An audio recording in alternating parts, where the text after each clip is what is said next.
Welcome to the Rock and Roll Rowdies.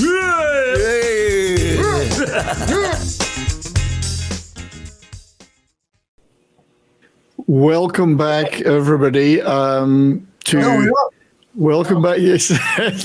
See, who's the leader here? Who's organizing stuff? Come on, who's in charge? Forget it. You put 4 tour managers in the room. Nothing gets organised. We need a tour manager. It's organised chaos. Yeah. So anyway, welcome back, everybody, to Morning Coffee with Brian. We're here with the magnificent Rock and Roll Rowdies and loving these stories. Thanks to everybody that's watching on YouTube and chatting. Thanks to everybody out there in KGRA Digital Broadcasting for being here. We're very appreciative of all you being here and listening. John's had to depart, our friend John, so enjoy the rest of your day, John. So while you're there, they're back. You see, this is an age thing. We all need to know that your bladder can only hold so much. You have to go potty. I've been ordered to move down a bit because Mal thinks I'm nervous. That break could have been a couple more minutes long. That's right, yeah. You guys you see, if you shuffle the order of your sitting, you're just going to confuse me. I'm getting old too, you know. All right. I'm still in the same place, I think. Yeah, you're the only one. Mark is the anchor. I'm the anchor, right. Yeah. Okay. Rhymes with. What? I'm the guy who tries to organise these. So, Mark, are you the master? You're the master debater, is what you're trying to say. Something like that. Now I've got his elbow. Now I've got to deal with his elbow. I can't work under these conditions. That's right. Yes. It's like I think mans are prima donnas. I've got a question for these four. Well, Dustin will just give me 1 second. So thank you to our great friend, my brother in arms, Darius Munchausen, for a $3 super sticker. Appreciate that very much, mate. And I should have done this for Christian earlier. I'm going to play a clip to thank you. Take him to Detroit. No, not Detroit. No, please. Anything but that. No. So thank you, Darius, who loves that clip, I know. Take him to Detroit. Yes, Dustin, my friend, go ahead. So you guys are going to be going on tour, so to speak, and doing, all these talks across England and Europe and all that stuff. Who's going to manage you for? Do you want to do it? You want to do it? You want a job? The job's open. Yeah, bring me over. I'll take care of it. Come and take care of it. We'll still have to be. We'll be fighting up to that until the day we leave. I think we can manage that. We can manage. Any technical side. Obviously, we are looking for an agent. We are looking for an agent. We'll point the finger at Mark for technical stuff, travel. Who knows? Who's going to set up the backdrop? Yeah. I think these guys are fit young men. They'll leap to it. I'm not allowed to lift anything heavy. Me neither. So I need trouble when I go to the toilet. Oh, yeah. I knew that was coming. Oh, no. Yeah, enjoy no prima donnas in this band. So tell us a little bit more about what it is you are planning as the Rock and Roll Rowdies. What do you hope to do and achieve, and what's in the future for you? Right. Don't know. Silence is golden. As far as gigs are concerned, we do want to do some live performances, and it's been suggested by quite a lot of the venues I've just been visiting around the UK, especially people that are really interested in classic rock era, and they want to hear the stories, and the audiences. And I've got to use Wishbone, Martin Turner's Wishbone as an example. The audiences are all in the same age group, and they all love all the details. They like that backstory. And so several of the promoters in these venues have said, let's put together some dates. So that should be coming up early 2024. At least a few dates in the UK, and see where it goes. And then do a few more broadcasts in the States. We'll see. Something we've never done. Yeah. So we'll give it a shot. If it works, it'll be great. I think it will work. We have fun doing it. We have fun sitting here. Believe it or not, we do enjoy this. And I tolerate it. We tolerate him. Courtney's volunteering to be. The show will be similar to what we're talking about, either being interviewed by yourself. I believe you're going to come with us anyway. Yeah. I'm sincerely hoping to be there in the fall. And if you're also, going to, we'll have sections where, like we recently just reacted to Kashmir and some songs, that we're involved with. Yeah. But with Peter Gabriel. And we'll be doing projections of that stuff, and then reacting to the video. I was, when I was in, Live Aid and stuff like that. Yeah, I've got to dig up highlights. Highlights. Obviously, for me, it was Live Aid. For Granny, it was probably doing the Rumble in the Jungle. Oh yeah. After Gnidrolog. After Grenada. Once I came down from the Gnidrolog experience, and I was in Zaire, Yeah, Courtney's volunteering to do the tour with you. She's here and she's a certified nurse. get the crew together. And apparently she's good at prostate milking, so. Sign her up. Need help with mine. Has he got a split of van? Yeah, you should just take the prostate out and just carry it around in a jar. It's a lot easier. Yeah. So that sounds like a lot of logistics, though, having video clips to be displayed. We're actually been influenced by you, Brian, by the way you cleverly interweave song clippets or photographs or stuff like that into the show. We'll do the same thing in a live situation, like with larger projections. It's all smoke and mirrors, Chuck Berry, we're going to take everything you thought of and use it. That's right. It's all smoke and mirrors. If you're looking for an MC. We'll also do a question and answer thing with the audience and stuff like that, which will be... I've seen a few of that kind of gigs in the past. I know that I went to one with Randy Bachman did it, and it was more, he'd play a song, but then he'd have 2 or 3 minutes talking about stuff. Yeah. The audience really enjoys that. They really like that.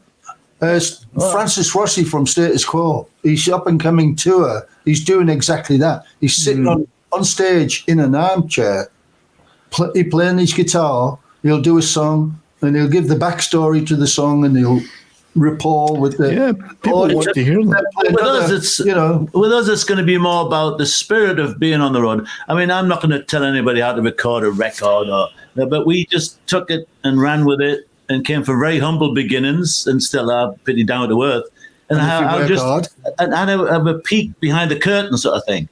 And we'll have technical questions. We'll take a tea break, and Mark can answer them.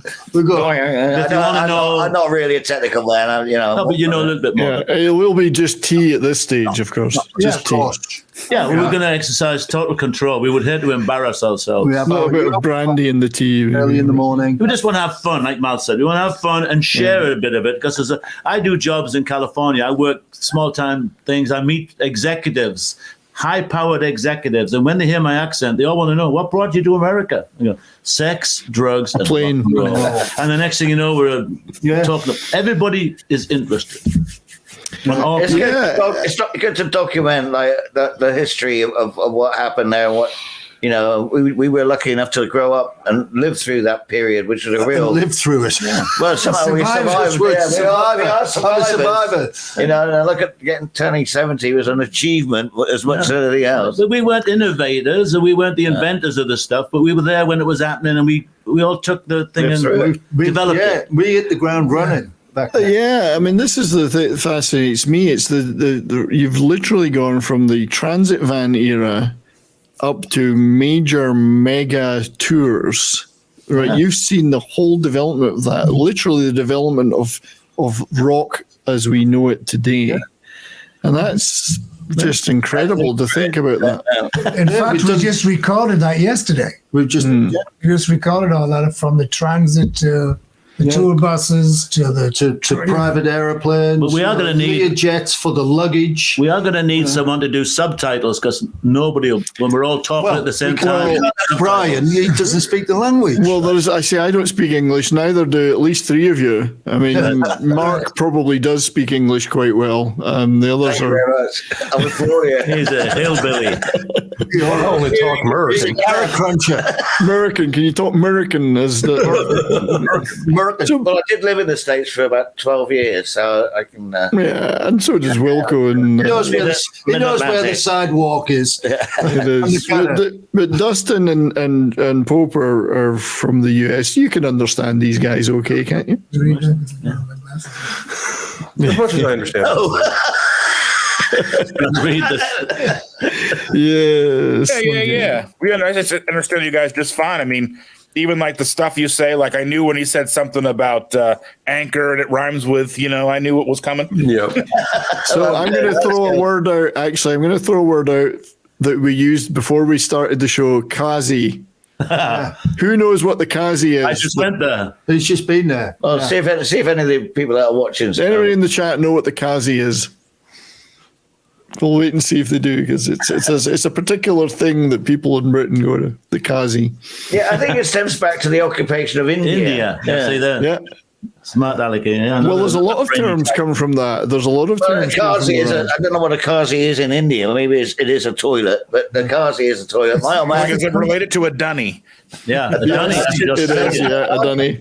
it's the same It's a thing. Kazi, not a that's Casbah. It's much less glamorous than the Casbah, Courtney. Yeah. It's the toilet. The Khyber Pass is another one as well. It rhymes with. Please don't talk. Yeah, it's the Khyber Pass. I guess these guys. That one I know for all the wrong reasons, Yeah. having been sent to Afghanistan. Oh, really? Oh, right. So you know exactly where you've that been is. there. Is it really And the some of the Osman glorious creations that came out of it. Yeah, Andy's got it. It's the shit house, the Kazi. But I mean, I've been in the military too, and so has Pope, and you pretty much you make your own Kazi sometimes, depending on where you are. But The world is your Kazi. so I Very just, busy around here this morning. but just getting down to those that level of detail when you're, especially in the early 70s when it wasn't so big, well organized. House. There must have been a lot of times you were caught short in various ways and had to just, Well, that came later in life, I think. Yeah. like, just the basics of where are we going to eat, where are we going to go to the bathroom, where are we going to sleep. Must have been a bit of a nightmare. How did you make a phone call? How did you get in touch? Well, funny you should mention that, Brian. I was on a tour bus tour with the band Dred Zeppelin, and they were all costumes. Mm-hmm. So when the Elvis character was half into his outfit, we sometimes would just use the bus as a dressing room because he didn't want to be getting changed and moving around in the club. So one night he said, I really, really need a dump. So I said, well, you can't do it on the bus. That was the rule. And That he was couldn't. rule number one on the bus. That's just like a No savings dumping on account. the You put bus. something in, you get interest. So the whole thing was, I said, well, you can't do it on the bus. And he said, I'm almost Elvis. I can't go in the club. So I said, here's what I'll do for you.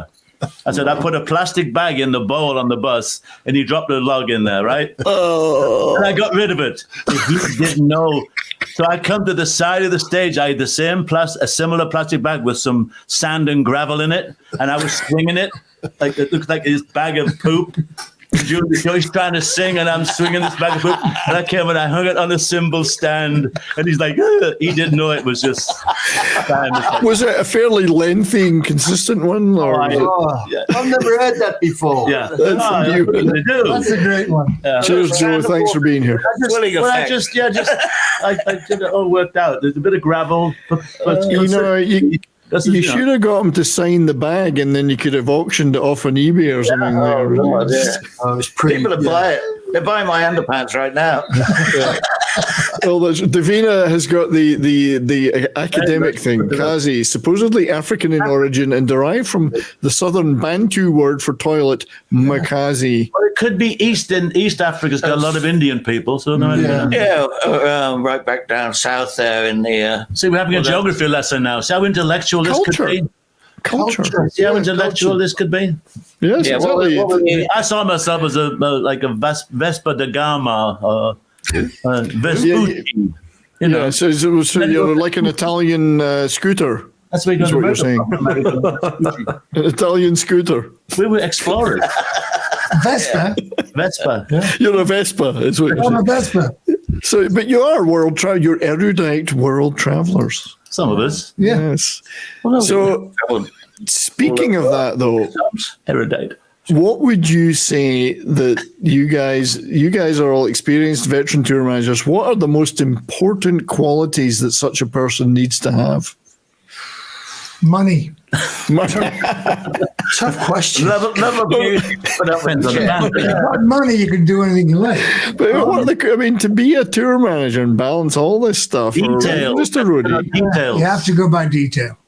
Good on 7 detail. days a week on it. You've got to be on it. You've got to be you not just Phone call, not phone just call, the phone day. The day. Wait, you've got to be ahead of yourself all the time. Yeah, You've got to be upfront, ahead of yourself. Advanced work, planning. lots planning. Yeah, I do as If you much. can I do do as that. much advanced work before a tour than what I do when I'm on the tour. and you've got to be very versatile. I want to go on the as well, tour without to be having able to do switch any very more advanced quickly. work. Boobs. Get Yeah. you boobs. Boobs do get you further. If you had boobs, that would work too. It only Matt's gets you got that. some. Matt, It only gets you that far, gals. It's only gets you that far. Then all of a sudden, it's like, It looks like when you get to our age, we need the man's ear that they had on Seinfeld. The man's ear. Matt Or definitely the bro. Yeah, right. But yeah, so you're planning. It's just, I mean, I've been a project manager in previous careers, and it sounds like it's a lot of project management. Yeah, it is. It is project management. Well, you know, and versatility. Because the artist will sometimes, the talent will sometimes change their mind at the last minute. Yeah, It's yeah. gonna switch. So you can't be rigid, too rigid. Yeah, because I was going to ask, how do you balance that, the needs or expectations of the talent, with what you got to do to keep this whole thing moving on the road? Get an assistant. Assistant. I like to do the advanced planning and stuff, so I don't have to do so much on the road. Well, But exactly. but you've got to be, you've got to be alert enough to deal with anything that happens. Whether flights get cancelled, whether all kinds of Anything can go wrong. Anything can go wrong. Hotels can be misbooked. All kinds of stuff. Yeah, I was on tour with the Pretenders briefly. So and we were doing a show with the B-52s, and one of the parents died from the B-52s, unfortunately. So they cancelled the gig, and we landed. I was with Chrissy, and we landed in Chicago, and we went, right, now what do? We arrived there, no hotel, nothing. The venue was 300 miles away. So we said, well, we'll have a couple of days in Chicago. So it was that quickly shuffle to find somewhere to stay. As it happened, there was some huge thing going on in Chicago at the time. And Hotels are full. trying to find hotel rooms was Can be a crazy. nightmare, yeah. Wasn't we finished Short up? notice. We finished up spending a fortune on hotel rooms because there was such a demand at the time. It's a last minute thing, but that's what you got to do. You have to And take it was all on the phone then. I mean, it was just phone calls. No mobile. Just landline phone, yeah. Jeez. Landline phones. And then initially, the Dreadful. most you had was like a telex. You'd go to the agency and send a telex. Yeah. Yeah, we used to have more travel agents in those days. And then, obviously, with faxes, you could fax gradually them, got so you more. got your I remember when laptops email and came like- out, it was Emails. staggering. Yeah. You didn't have to know where anybody was to get them a message. I mean, Yeah, big difference. being the collector I am, I've still got my original Radio Shack little laptop. You could do 2 lines of text, and you had to plug your phone into these acoustic couplers. Yeah. I hung on to them just for fun. I have a little museum at home, and you'd have to do dial-up. Yeah. But you could. Everybody used it for sending naughty jokes more than production. You know what I mean? Now, Well, it's like they say that the rule, whatever the rule is, that anything that can be invented is immediately used for porn or cat videos. yeah. It's so, but I'm just thinking more of the talent. The talent, who are, let's face it, are meant to be kept happy because they're the whole reason. They get in the way. They get in There's the a way. structure there as well. Yeah. Depending Be a lot on easier without which, the hierarchy of the band as well. If that's- your talent says this is what's happening, that's what's happening. You The gotta go others with are going to bitch, but if the star says this is what's So happening, you had to know who that person was, the like legend. intimately, yeah. because the band leader, really. I had example was we were somewhere in Italy, and we were supposed to have a few days off in Milan, and the manager of the band, Pink Floyd, phoned me at 2 a.m. and said, Mel, we're going to Positano in the morning. Get the crew, the flight crew, because we were flying on a private aeroplane, get them up, get the plane ready. I want to leave at 9 o'clock in the morning. I said, did Dave and Nick know this? No, you better tell them. It's 2 o'clock in the morning. I'm not going to just do it, you know. And you think, oh, no. When you say Dave and Nick, you're Dave. Gilbert and Nick Mason. Yeah. But, you know, Steve was a very strong person, the manager of Pink Floyd, Steve O'Rourke. And so they just all went along with it, you know. So is that like him? Is he really telling the band what to do, or I mean, are they happy with it? That's the manager. Yeah. You got your tour manager, and then you've got the manager. Who is above the band leader, really. You know. Business manager, yeah. Convinced them, it's better to be in Positano, you know, which is a beautiful place on the Amalfi Coast of Italy. Fantastic, you know, but getting there is a nightmare. Yeah, I said, the pilot's not allowed to. He's just left the bar at midnight, you know, we practically had because the pilots are not allowed to. And he said, I don't care. Get Nick to fly the plane. Yeah, get another pilot. It's dangerous enough going in a plane as a rock star without having a drunk pilot. Oh, that's right. You need to tempt fate. There's already enough danger. I know enough deaths of rock stars on planes already. But so we talk about divas. I mean, I know you're not going to get into too much diva, but you must have experienced some diva behavior. Yeah, in your experience, almost every day. Yeah. I don't mean amongst each other. I mean amongst that's all the time. No, but you mean the sort of diva of the band sort of thing. You know? Yeah. What's diva for the male? What's the male equivalent? Still a diva.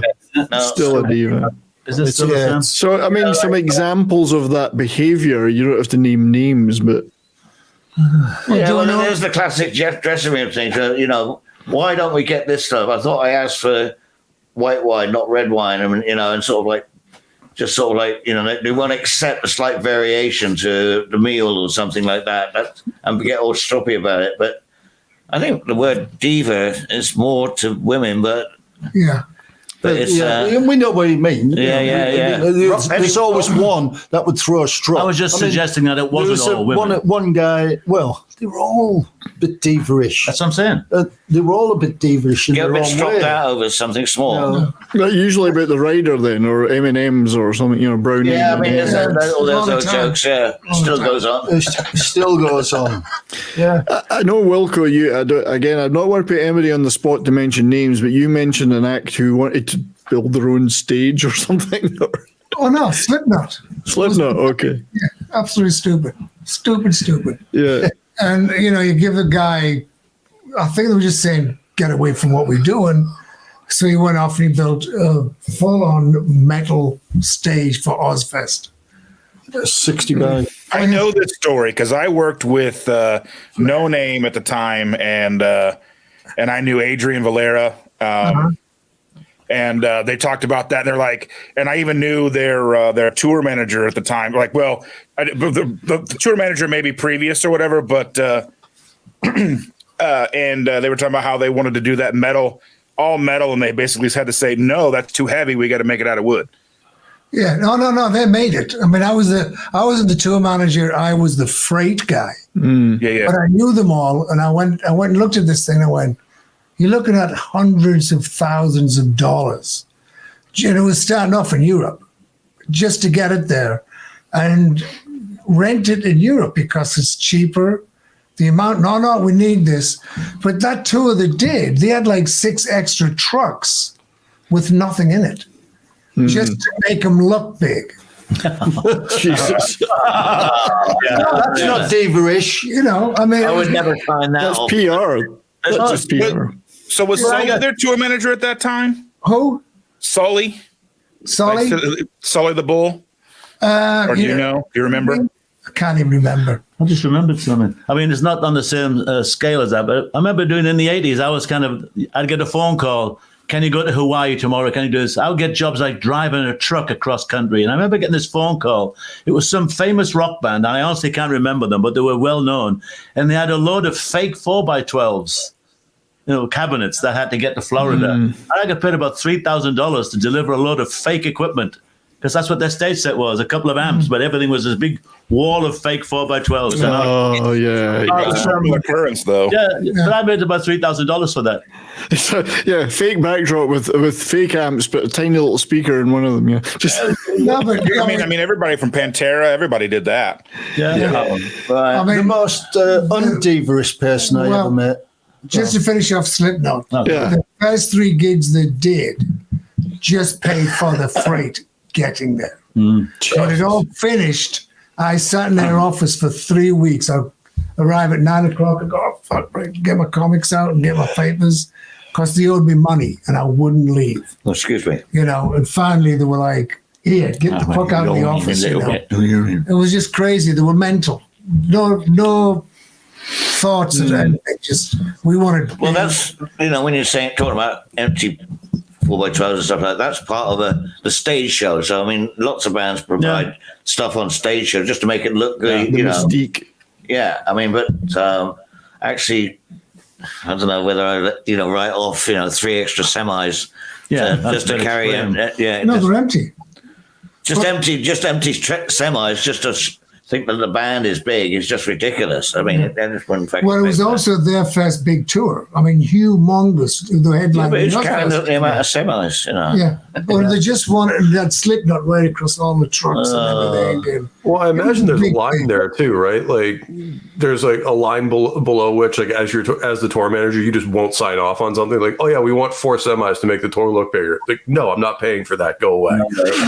Well, yeah, the manager just overlooked everything. Yeah, it depends. If it's a went- promotional thing, it's a different you got a different take on it. If it's got Slipknot written all over it, Yeah. it's a big advert going down the road, isn't it? But you were the freight agent. You weren't actually. I had nothing to do with it. Yeah. Just going to ask Dustin and Pope if you guys could just cover for me for 2 minutes. I got to take a quick break, so keep going, everybody. Don't. He's got to go to the dunny. I can see the future, and I can see a visit to the Kazi. Oh, in London, they call it the Bogle. The Bogle, yes. Bogle. So I do have to. I will be back. Continue. Okay. So who's taking over? So you guys had to know, like, that line as dealing with these people, dealing with your, the talent, if you will. You had to know when to hold your ground and when to let them get their way, right? That's true. Yeah. That's true. Well, that would happen before the tour. Or you just, On a daily if they were basis, totally really. crazy, you just say yes and then go out. Yes, I'll do that. Agree. And then just not do it. And by which time So it's like dealing with toddlers. too late. We used to do that with our officers all the time. Like, they would come in and say something absolutely idiotic and, then walk away, and our sergeant would turn around and just be like, ignore everything he just said. Yeah. That's it. Yeah. Yeah, you got to use And a your lot own of times these musicians would forget anyway. I mean, next day they're just looking at It you. was just a pout they were having. Yeah. It's like, Because if something didn't go right for them that day, they would throw a wobble and then make silly demands. And you go, yeah, I'll get that sorted. And then the next day it was forgotten about anyway. I always found it hard to pander to everyone's, sort of whimsical sort of, I just like either not do it or argue about it and say, well, I'm not doing it. Do it yourself. If you want to, I'm not going to wipe your ass. I'm not going to carry toilet paper around with me and wipe the fucking guitarist's ass. I had a famous guitar player. I won't name him. But he's very, very famous. Told me, yeah, Mel, go and get me some cocaine. And I said, nah. He said, go and get me some cocaine. I said, I'm not going to get you any cocaine. He said, that's your job to look after me. Go and get, I said, no, I'm not getting you any cocaine. You want some cocaine? Go and get it yourself, And I didn't get him any cocaine. Whether he got it himself or not, I don't know. But he's. I think you got to be like, He's you got to a stand rock up. god of a guitar player, shall I say? you gotta be, Otherwise they won't be asking you for every fucking little Yeah, he said, that's what I pay you for. I said, you don't pay me. You got one guy that's always late. There is a limit, there is a line where you accept the responsibility or whatever it is that they're requesting, or if it's ridiculous, then but there would be managers and people on the tour that would go, if the talent said, go and get me cocaine, they would run off. The brown noses in the business. Yeah, they'd probably want to go do it because they'd be like, well, I'm going to take a little off the top. A little percentage. Yeah. Yeah. I remember the guy once was giving me some drugs for a musician and said, and he went, oh, don't give him that. I said, why? He said, he doesn't know what a gram of coke looks like. And he took half of it out. He said, give him that. He thinks that's what a gram looks like. That'd be miserable these days. You never know what you're going to give your people if you're giving them that kind of stuff. Yeah, right. Yeah, well, we had to do quality control. I got flown out from London out to Hilversum in Holland to the recording studios with a band. And I went and they said, oh, bring this guitar from my studio at home, bring it out to Hilversum. But what I'd gone out there for was to test the cocaine. I arrived and they had this pile in front of them. And they said, Mal, can you check that see if it's any good? I said, okay, I'll take it to my room and I'll let you know in a little while. In a laboratory. They've got little test kits now. They've got test kits to check for fentanyl. Yeah. This was you need to. I was doing it when drugs were drugs, none of this chemicals. Was that in your contract, Mal, that you had to do that, though? That was actually written in your contract? You thought, some jobs you've just got to bite the bullet, don't you, and go. Well, versatility, as you said. So, not all bands take drugs, by the way. Just 99.5%. Well, there's a lot that do. There's a lot of crews that do, but it's not the same as it was back in our day. I don't think not on my crew anyway. Well, I think we've seen, though, the amount of effort it takes for what you guys did, that, you could party a bit, but there's a point beyond which you just couldn't do it. I mean, it's physical, long days, long effort. It's the same thing now. You finish the gig, get to bed, get up early-ish, travel the whole day, do the sound check, get the meal in, do the gig, back to the hotel. You can't keep boozing and snorting till 3 a.m. and be down for breakfast. No, exactly. Yeah, it's just there is a physically hard job. Yeah, these days. Here's the way to do it. You just don't go to bed. Well, many times. Back in the day, we probably never went to bed a lot. Right. Yes. These days, I'm afraid that's. Well, given what you guys have said about the early days where they didn't even give you money for hotels, going to bed wasn't an option. Slept in the truck. Yeah. Sitting up. At that age, do it on the plane. It's only looking back now we realize, we should have had a hotel then. It was just like, we're driving to Stirling and back the next day. I was like, we went all the way to Stirling with one thing. Hey, well, at least you get to see William Wallace's statue, though, wouldn't you? Who booked that for? That's what I mean. So I just wanted to mention what Davina was saying here. So Kazi, a popular Scouse and Cockney phrase originating in the 19th century. Kazi is a corruption of the... Someone's just taking that away from me there. Kaza. So somebody's taken away when It's me. I'm sorry. Corruption of the Italian phrase casa, meaning house, immortalized by the Kazi of Calabar in Carry On Up the Khyber. Educational program. We could probably get a grant from the government to do this show. So Carry On Up the Khyber. You go from the Second World War time, or maybe even before that. But in Newcastle, in Newcastle in England, they call the toilet the netty.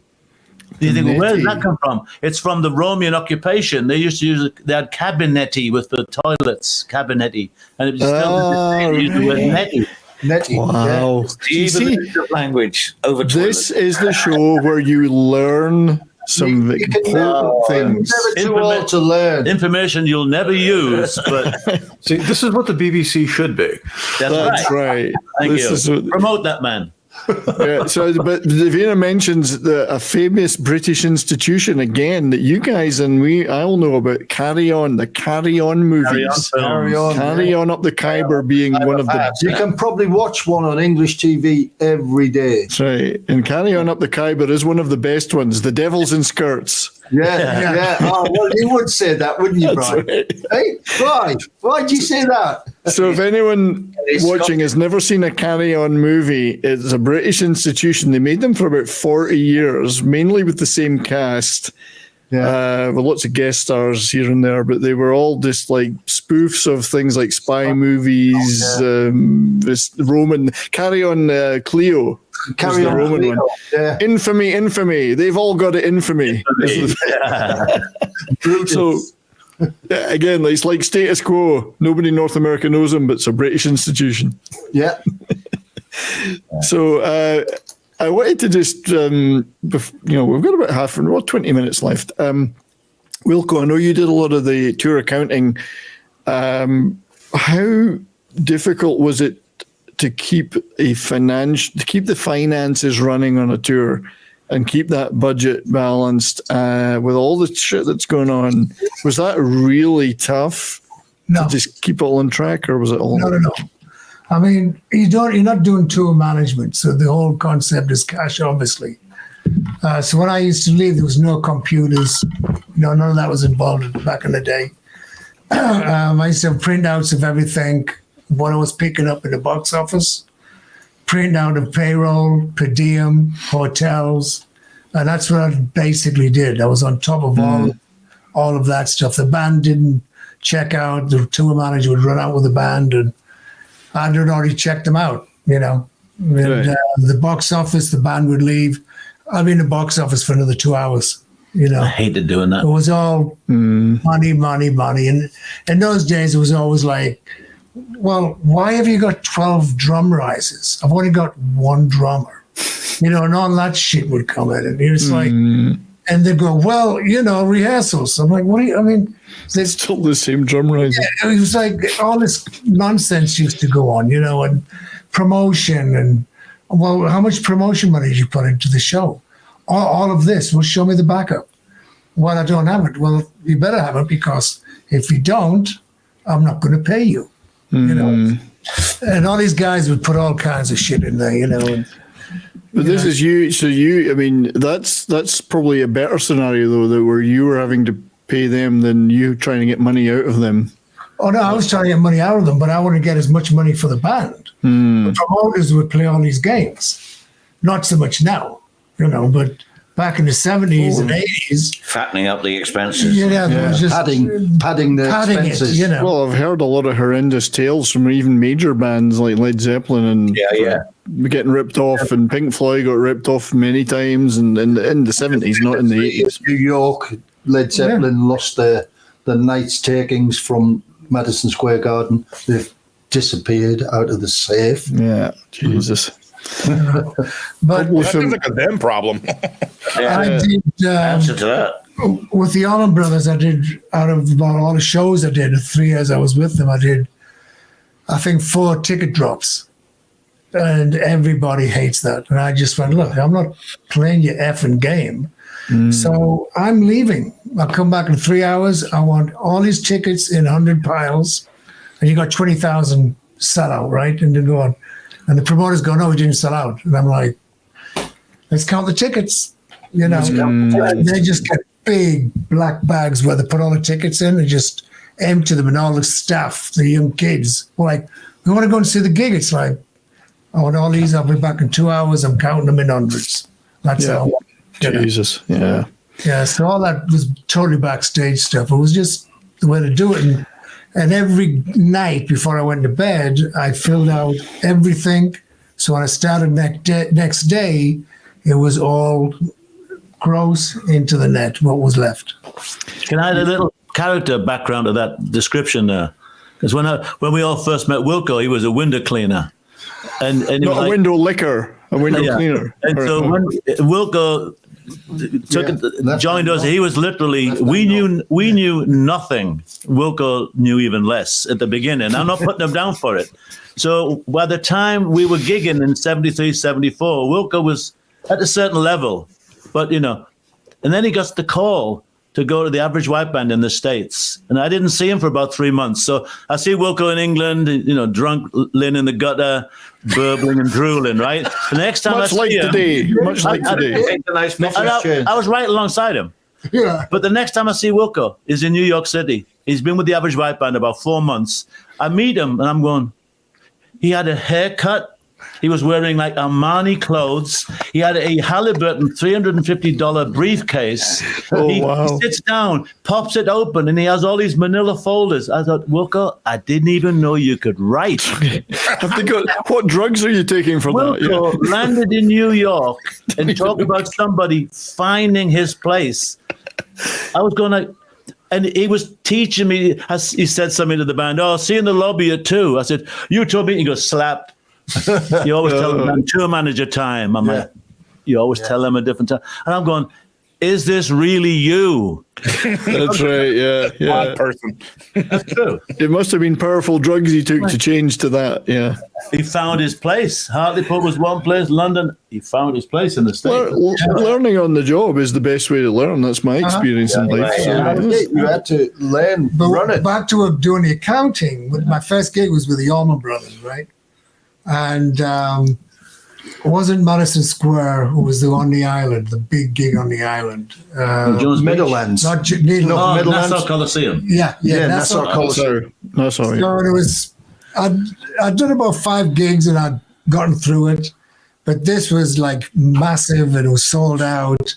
And the accountant actually walked in with me and he just looked around. He goes to the promoter who was Ron Delsner. He goes, let's go and do the settlement now. I want to see the show. And I'm like, okay.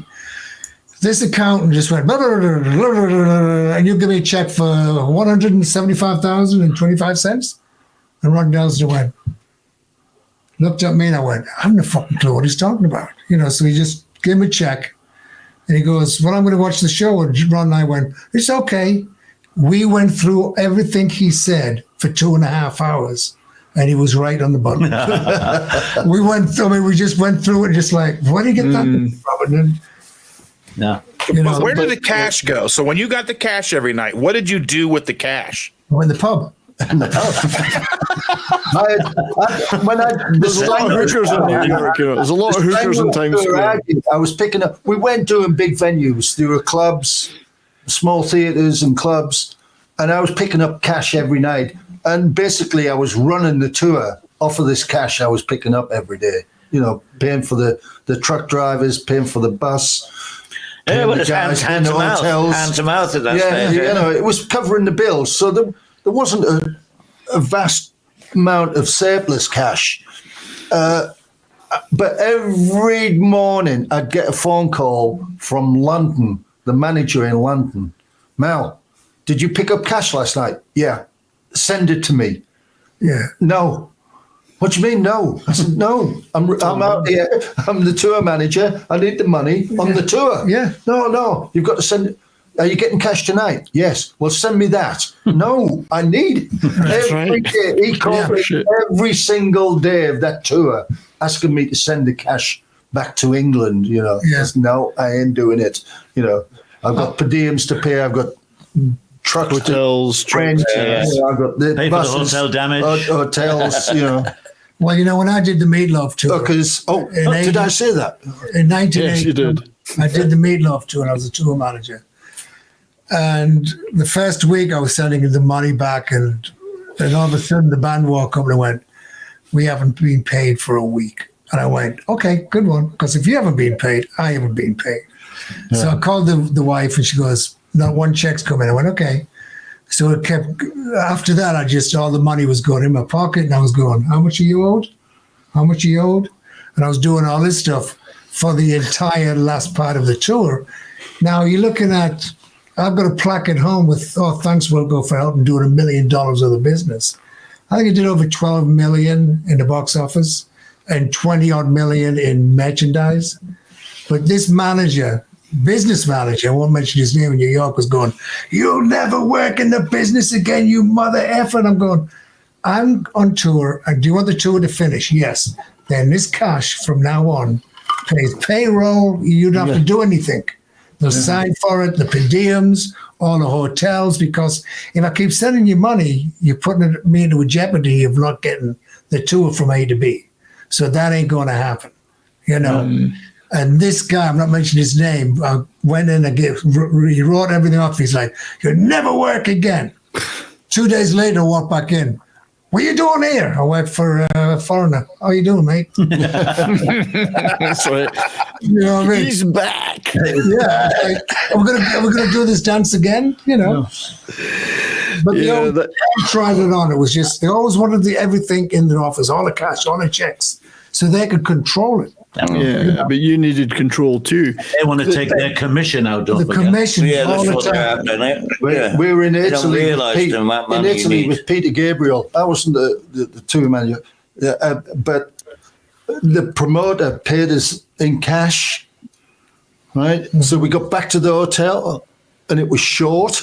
Right, that's so we counted it. It was still in lira.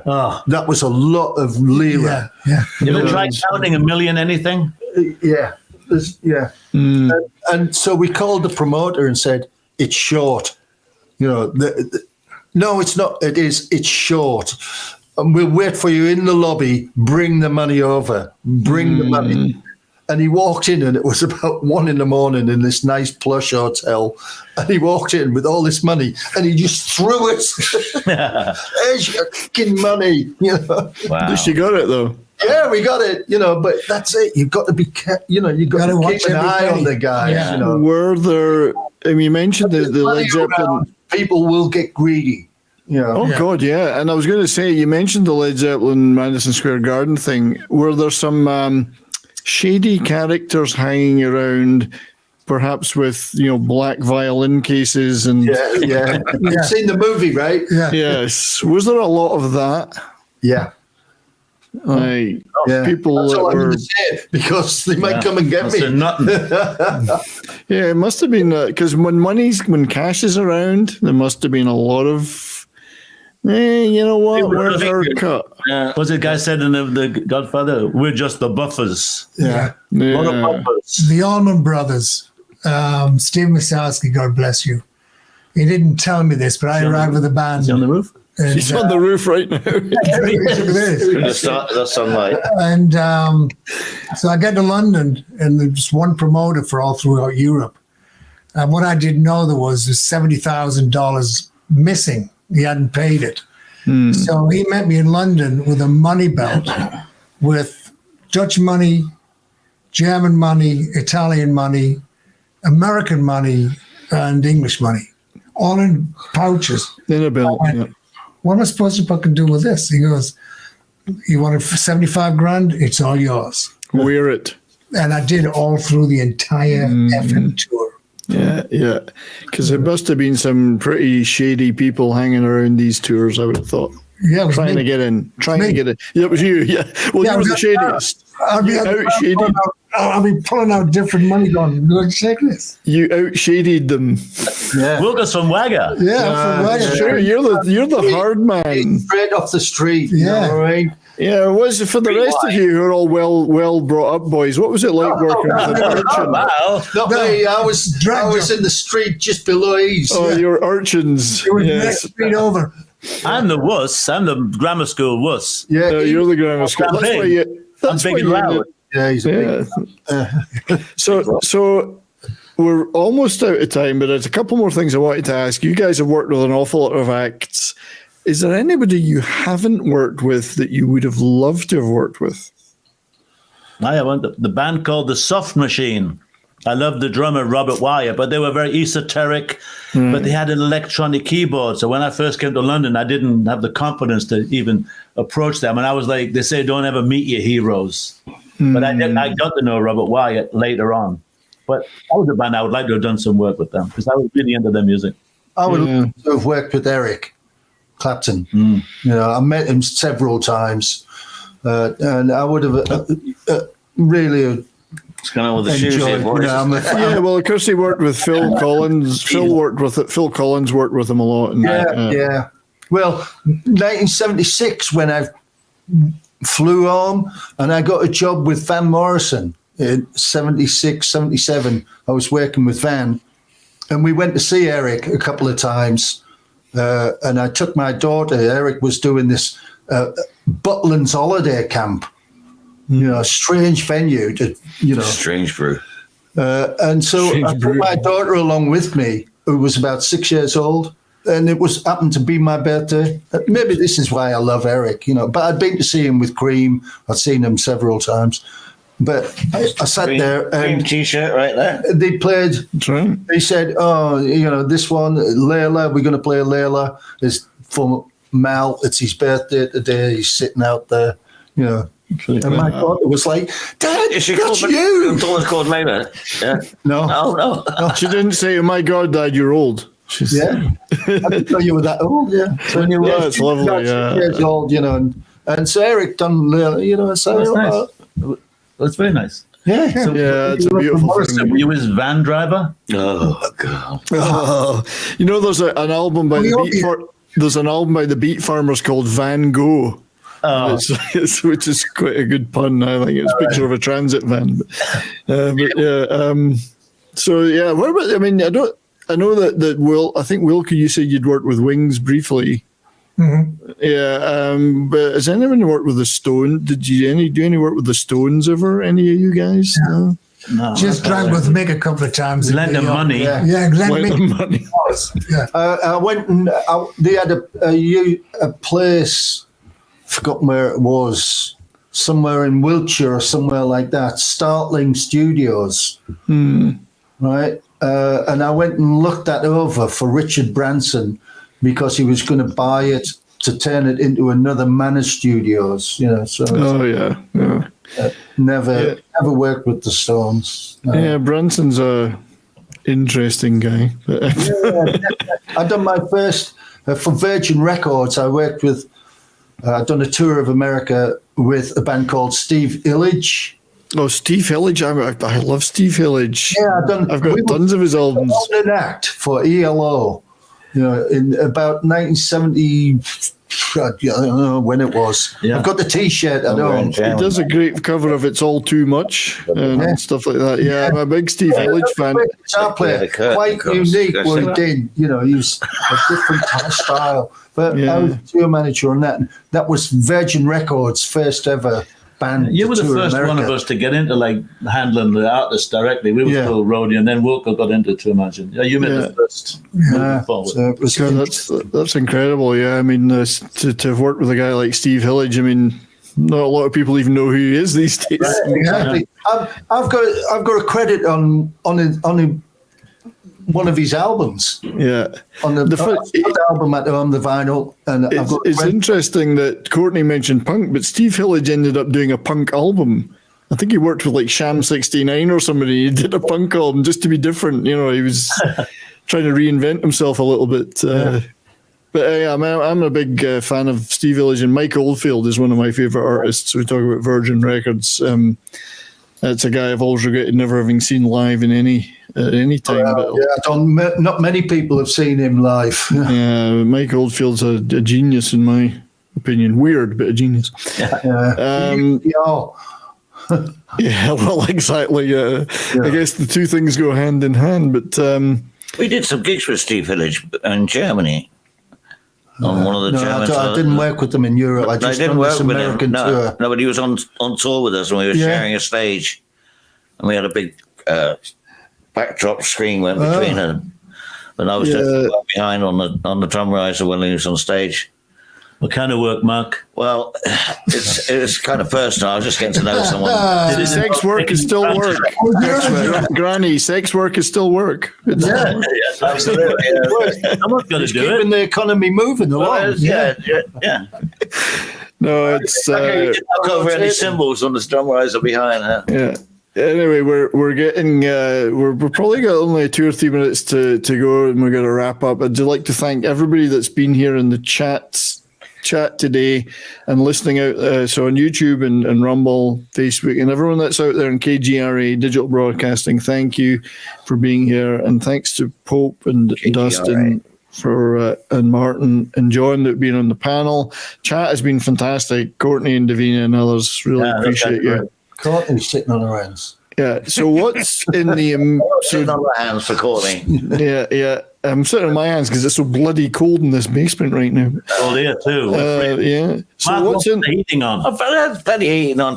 I've got my sweatshirt on. Well, as soon as we get off, we'll get back to fighting again. So, I think celebrity roadie deathmatch on screen would have been great, but I want to say thanks for having us on. Yeah, we love this. Yeah. My pleasure and honor, guys. And Glasses on. please, everybody, check out Rock and Roll Rowdies. We do have to wrap. Thank you, guys. Love you very much. See you all soon. Cheers, guys. Right, guys. Thanks, guys.